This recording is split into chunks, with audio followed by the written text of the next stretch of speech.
Allô tout le monde, je suis Steve Jean et bienvenue dans ce nouvel épisode de Québec Mountain Bike Podcast, le balado québécois entièrement dédié au vélo de montagne. Aujourd'hui, je suis accompagné de deux de mes amis. Alors, moi c'est Sean. Moi c'est Maxis comme les tailles. Bon. Aujourd'hui, donc, on va parler un peu de qu'est-ce qui nous a amené à faire du vélo de montagne et puis du développement.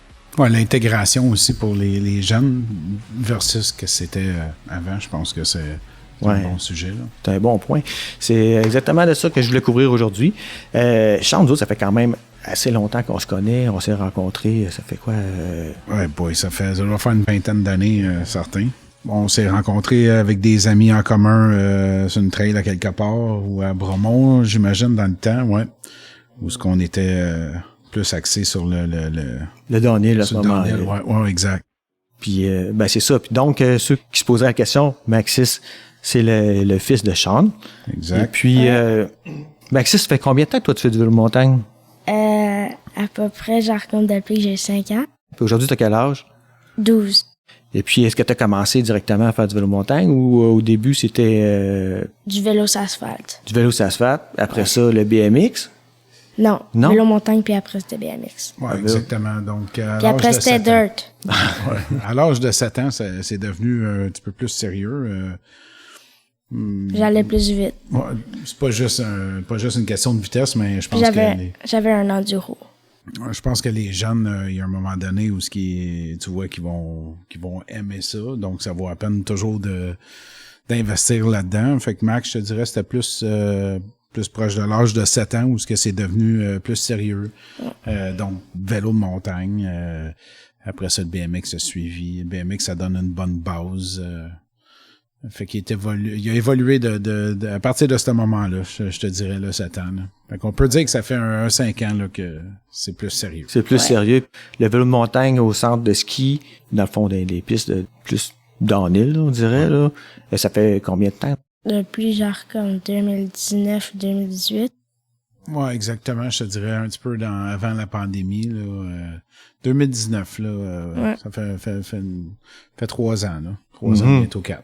Parce que je sais que tu as beaucoup évolué, beaucoup progressé depuis ce temps-là, parce que là, au début, on roulait, puis on suivait, là. Mais je pense que là, je serais plus capable du tout Il y a un moment donné, il y a un déclic qui se passe, puis je pense que c'est comme ça pour la majorité des jeunes qui excellent là-dedans. Là. Moi, j'en connais quelques-uns, là, dans notre entourage, là, des jeunes là, qui sont vraiment...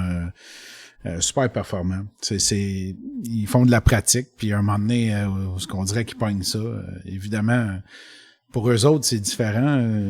S'ils vont pas à l'école le lendemain, c'est pas un problème. C'est pas comme le parent qui doit aller travailler, bien sûr. Ça, c'est la grosse différence, je pense. Ouais, puis je pense aussi, c'est comme les jeunes commencent pas aujourd'hui à faire du vélo montagne avec le même bagage ou les mêmes traumas que nous, on pouvait avoir lorsqu'on a débuté. Là, moi, je prends par expérience, j'ai commencé, j'avais peut-être 18 ans, là, mais c'était pas les vélos qu'on a aujourd'hui, premièrement, puis on n'avait pas tout le soutien, ou il y avait pas des coachs dans ce temps-là, premièrement, on apprenait là... on apprenait sur le tas. Sur le tas, c'est nos chums qui nous montraient.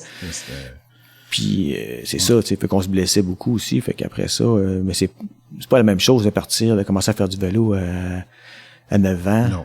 Non, du tout.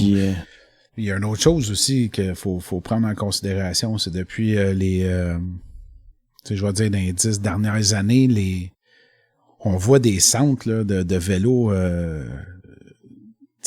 grandir un peu partout. Là. Il n'y en avait pas de ça avant. Là c'est rendu quasiment norme. Là. S'il n'y a pas une ville qui a une place pour rouler, c'est pas normal. Donc le sport, il a beaucoup évolué. Donc l'accessibilité pour en faire. Puis les possibilités de progression aussi sont plus absolument. Sont plus là. Je pense absolument. que on a des packs de progression aujourd'hui. Oui, c'est ça. On n'avait pas ça dans notre temps, mais aujourd'hui... un peu partout, il y a des parcs de progression. Je parle ici dans le coin de Bromont, t'as le parc de Vinci, t'as le CNCB. Les jeunes, ils peuvent commencer avec très peu d'expérience, puis aller commencer à tout de suite s'évoluer là-dedans dans des petits centres comme ça. Ben là, c'est ça. Vous demeurez donc à Bromont, vous êtes assez choyé. Tout est à proximité, là. Exact. Maxis, toi, as-tu un endroit que tu préfères particulièrement aller, là, C'est quoi tes trails préférés? C'est où? Killington. Ah oui, Killington. Puis Highland. Puis Highland, aux États-Unis, donc. Puis c'est quoi qui fait que t'aimes beaucoup ça là-bas, que c'est tes pistes préférées? Il y a beaucoup de jump, puis c'est quand même technical, puis il y a aussi, c'est smooth. C'est smooth. C'est vrai que les jump lines américaines Sont smooth. sont beaucoup plus, comment je pourrais dire, c'est beaucoup plus big, smooth que ce qu'on a ici à Bromont, mettons côté jump line. Quoique à Bromont, on a du technique comme qu'on voit nulle part ailleurs aussi. Fait que tu sais, c'est deux mondes complètement différents.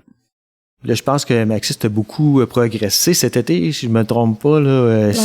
Non! Oui, j'ai progressé. Parce que, là, cet été, tu t'es inscrit dans un camp de jour de vélo de montagne. Combien de semaines que que tu vas faire au total? 4, mais il m'en reste une. 5 semaines. 5 semaines. Puis donc, là, vous avez des moniteurs. Ouais. Comment ça fonctionne? Vous avez toute la journée des cours ou comment ça?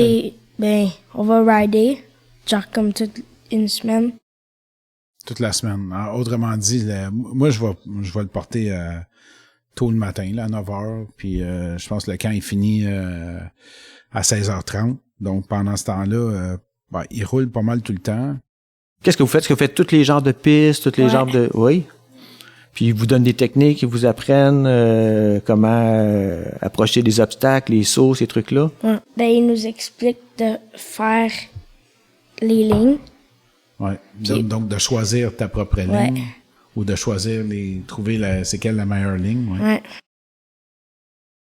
Ensuite, vous roulez en groupe, en groupe. Ouais. Puis j'imagine aussi qu'ils divisent les groupes en niveau d'habileté, débutant, intermédiaire. Il y a combien de groupes, sais-tu? Ben, il y a 5 niveaux. Il y a 5 niveaux. OK. Puis toi, t'es dans quel niveau? 5. Dans le niveau 5.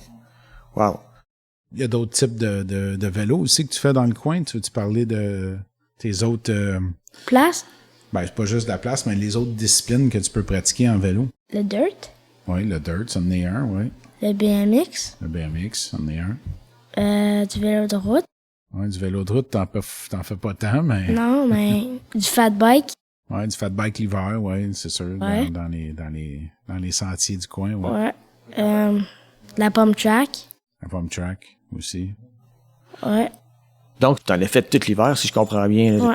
Vous avez pu rouler ici à Bromont, tu peux rouler à l'intérieur. Il y a le CNCB où il y a la pump track intérieure, c'est un bon point. En fait, il a fait un cours, c'était 2 fois par semaine. Ouais.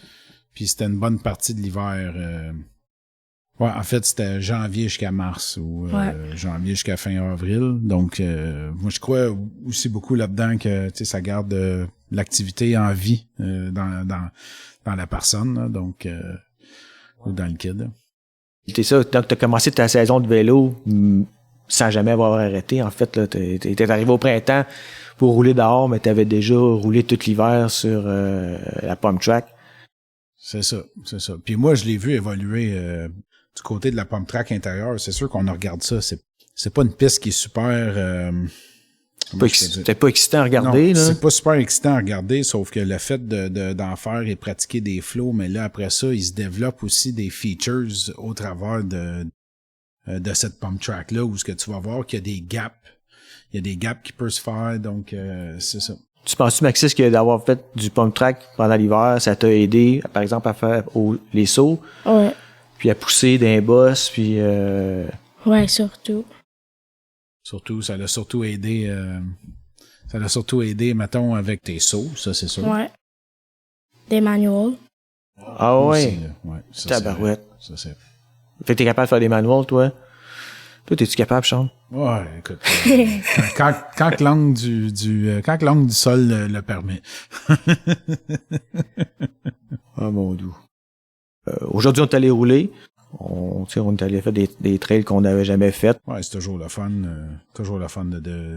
D'aller rouler de quoi de nouveau. Ouais. C'est ça, on est choyé dans le coin. Il y a quand même beaucoup de... Il n'y a pas juste le centre de ski. Il y a beaucoup de monde qui connaît juste le centre de ski, mais il y a un côté à ça où il y a beaucoup... le parc des Sommets. Là, ouais. Il y a beaucoup de trails là-dedans. Beaucoup de trails. Ouais. C'est vrai qu'on est chanceux dans la région pour ça. Ben, on est chanceux au Québec en général. Il y a Oui. beaucoup de lieux puis de trails pour ça. Là. Effectivement. Puis, ouais, ben c'est ça. Mais nous, dans le fond, on est plus prudent un peu, là, on va dire, quand on va rouler blind, là, Ouais, c'est normal. on va y penser à 2 fois. C'est normal, on veut vérifier qu'est-ce qu'il y a de l'autre bord du feature, question de pas de bien l'apprendre. Ou tu sais, des fois c'est un manque de confiance aussi qu'on a sur la trail elle-même. Il y en a beaucoup de gens que je connais qui roulent blind sans aucun problème. Ouais. Font confiance à ce qui se passe de l'autre côté. Toi, t'as-tu de la misère à rouler blind ou à aller dans une trail que t'as jamais vue? Non? Tu y vas, vitesse maximale? Ouais, Pas maximal. Ça dépend. Non, il est quand même prudent, mais c'est sûr que eux, On sèche des fois. Session. ouais, des sessions, c'est ça. On parlait de ça. Ouais, ça, tu penses-tu que c'est ce qui fait, ça aide beaucoup à la progression ou, Ouais, ça l'aide à te monter, c'est où que tu vas. Ouais. Ouais. Puis des techniques pour prendre les virages. Ouais. Ouais, exact. Est-ce que tu te donnes des défis, des fois? Dire, aujourd'hui, là, j'aimerais ça, être capable de faire ça. Ouais, des one hand, des whips. Tail whip. T'as essayé de faire des 180, ça n'a pas trop fonctionné. Tu parlais de ça? Ou... Non. Non, ok. Bref, au moins t'essayes de progresser tout le temps. Puis, fait que toi, tu t'as ta gang de chums avec qui tu roules, puis vous êtes combien? T'as combien d'amis avec qui tu te tiens? Beaucoup. Beaucoup. Mais c'est quoi beaucoup? Genre comme 10. Genre comme 10. C'est tous des amis qui restent ici à Beaumont? Pas toutes. Non? Pas toutes. Puis vous autres, c'est quoi qui vous a incité, qui vous a amené à déménager à Beaumont? Ah ben nous, c'était à proximité de qu'est-ce qu'on aimait faire en général. C'était de s'éloigner de la ville, même si ici on a tout à notre disposition. C'est sûr que c'est pas comme rester ça arrive sud ou dans la grande région de Montréal. Là. Ici, c'est plus campagne, c'est plus accessible rapidement pour aller faire par contre du vélo ou du ski. On est à 4 minutes de la montagne. Là. Fait qu'en parlant de ski, en faites-vous? C'est-tu des activités que vous pratiquez l'hiver aussi? Moi, je fais du snowboard. Du snowboard? Ouais, Oh, Max fait du snow.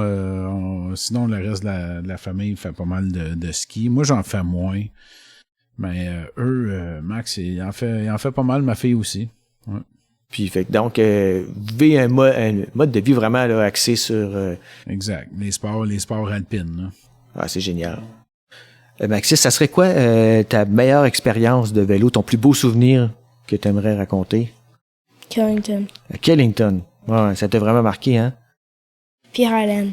Puis Highland. C'est quand vous êtes allé là? Ça fait pas longtemps. Le Hein? début de l'été. Highland, c'était l'année passée, l'été. Ouais. Là, on va y retourner.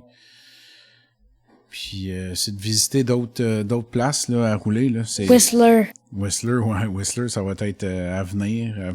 Mais il y a aussi d'autres places au Québec aussi où Wolf Bike Park. Oui, il y a Wolf Bike Park. Sinon, on parlait dans Pays 47. Oh. Ouais, c'est ça. Ça, on n'est jamais allé. Puis c'est une place que ça a vraiment l'air... Technical, puis drop. Dans la région de Québec, êtes-vous allé visiter les centres là-bas? Non. Dans la région de Québec? Non, mais Sentier du Moulin. Du Moulin, moi, je suis allé en 2019 ou 2020.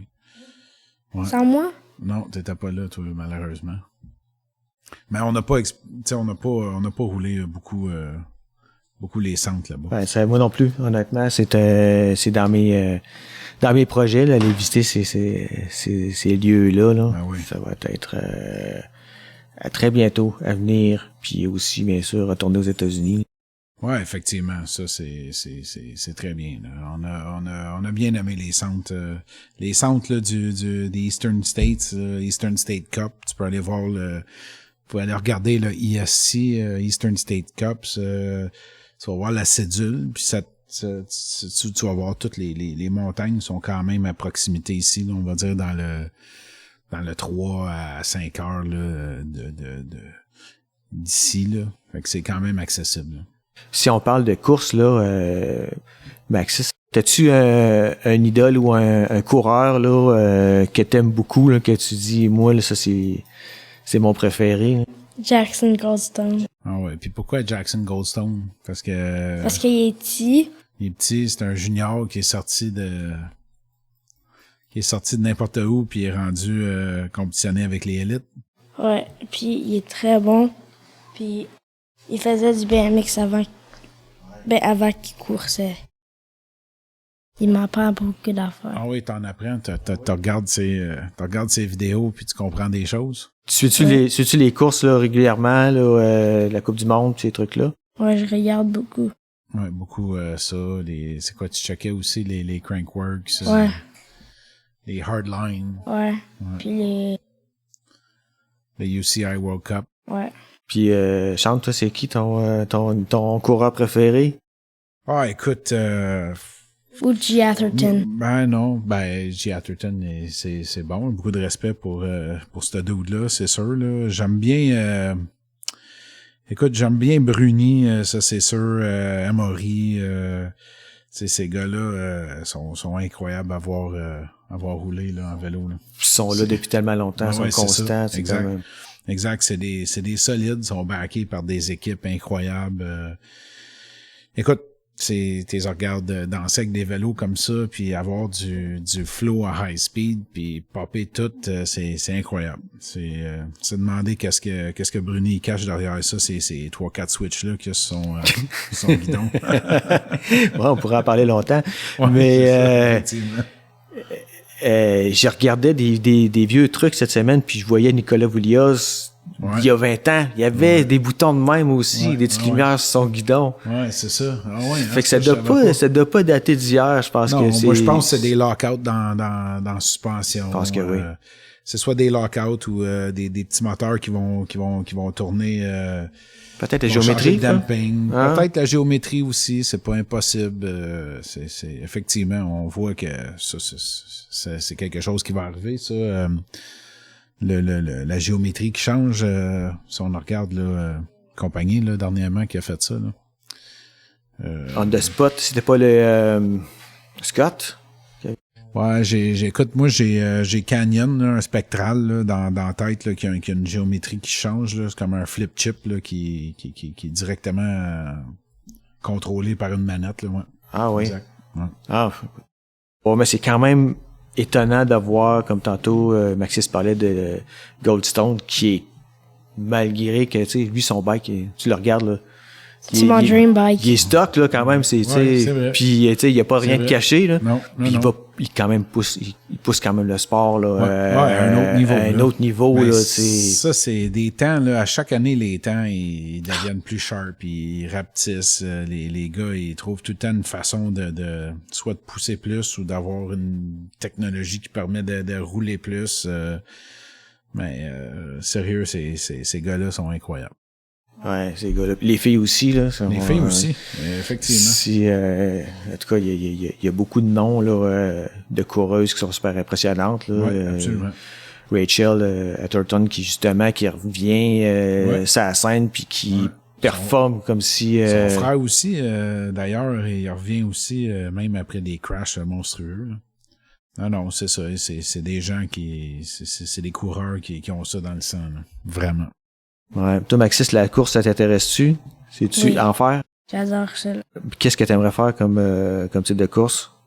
Enduro, downhill? Downhill. Downhill? Ouais, là, il a commencé les petites courses locales, si on peut dire. Une série, la série Pit Stop là, à Bromont. Il y en a une aussi, la Downduro, qui s'en vient à la mi-août. C'est bien ça. Il a commencé ça lui donne un petit... un aperçu, là. Ouais, un aperçu, là, ouais, exact. Fait que là, Maxis, ce qui me semblerait, là, toi, t'étais impatient d'aller rider au Dirt Jump. Ouais. Fait qu'on va terminer ça pour aujourd'hui. Je vous remercie donc d'avoir participé aujourd'hui, mes amis. C'était très apprécié. Yes, ça fait plaisir pour l'invitation. Toujours le fun. Ouais. On va remettre ça. C'était ma première fois aussi. Oui. Ton premier podcast. Le premier podcast. On remettra ça. Absolument. Ben, merci beaucoup. Hey, merci à toi. Bonne journée. Alors, c'est tout pour aujourd'hui. J'espère que vous avez apprécié cet épisode. Merci d'avoir écouté Québec Mountain Bike Podcast. Et si vous avez aimé, s'il vous plaît, laissez une évaluation et des commentaires. Il me fera un énorme plaisir de vous lire. Aussi, n'oubliez pas de vous abonner et à me suivre sur Facebook et Instagram. Et n'hésitez pas à partager cet épisode avec vos amis. Alors, à bientôt!